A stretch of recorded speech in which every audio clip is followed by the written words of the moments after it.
యూపీలోని ప్రయాగ్రాజ్లో జరిగే కుంభమేళాకు శ్రీవారి కళ్యాణరథం బయలుదేరింది. తిరుమలలో కళ్యాణరథానికి పూజలు చేసి జెండా ఊపి ప్రారంభించారు TTD chairman BR Naidu, TTD additional EO Venkaiah Chowdary. జనవరి 13 నుంచి ఫిబ్రవరి 26 వరకు కుంభమేళా జరగనుంది. యూపీ ప్రభుత్వం కేటాయించిన 2.5 ఎకరాల స్థలంలో శ్రీవారి నమూనా ఆలయం ఏర్పాటు చేశామన్నారు బీఆర్ నాయుడు. 170 మంది సిబ్బందితో నమూనా ఆలయంలో తిరుమల తరహాలో అన్ని కైంకర్యాలు నిర్వహిస్తామన్నారు. ఉత్తరాది భక్తులకు స్వామివారి ఆర్జిత సేవలను చూసే సౌకర్యం కల్పిస్తున్నామని వివరించారు. జనవరి 18 నుంచి కుంభమేళా జరిగే రోజుల్లో మొత్తం 4 సార్లు శ్రీవారి కళ్యాణోత్సవం నిర్వహిస్తామని తెలిపారు టీటీడీ చైర్మన్. అలహాబాద్ దగ్గర జరిగే కుంభమేళా కార్యక్రమానికి ఇక్కడి నుంచి టీటీడీ నుంచి కళ్యాణ రథం వెళ్తుంది.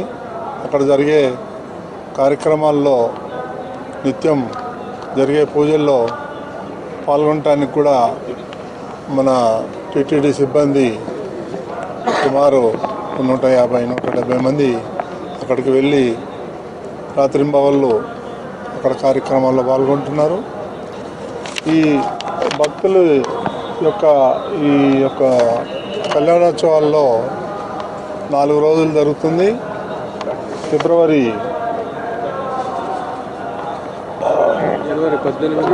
18, 26, ఫిబ్రవరి 3, 12 తేదీల్లో కళ్యాణోత్సవాలు జరుగుతున్నాయి.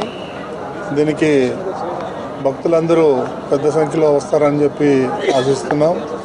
అదేవిధంగా అక్కడ జరిగే కార్యక్రమాల్లో కోట్ల మంది ప్రజలు వచ్చే అవకాశం ఉంది.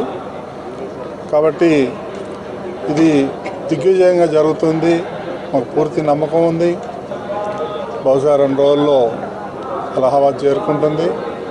అక్కడ జరిగే బ్రహ్మాండమైనటువంటి కార్యక్రమాల్లో మన వాళ్ళందరూ కూడా పాల్గొంటారు. ఇవి కార్యక్రమం దిగ్విజయం కావాలని చెప్పి నేను మనస్ఫూర్తిగా కోరుకుంటున్నాను. ఉత్తరాది భక్తులు చాలామంది వచ్చే అవకాశం ఉంది. చూడాలి. ఇది 3వసారి మనం నిర్వర్తించటం. గతంలో కూడా 2 సార్లు దిగ్విజయంగా నిర్వహించాం. ఈసారి కూడా బ్రహ్మాండంగా జరుగుతుందని చెప్పి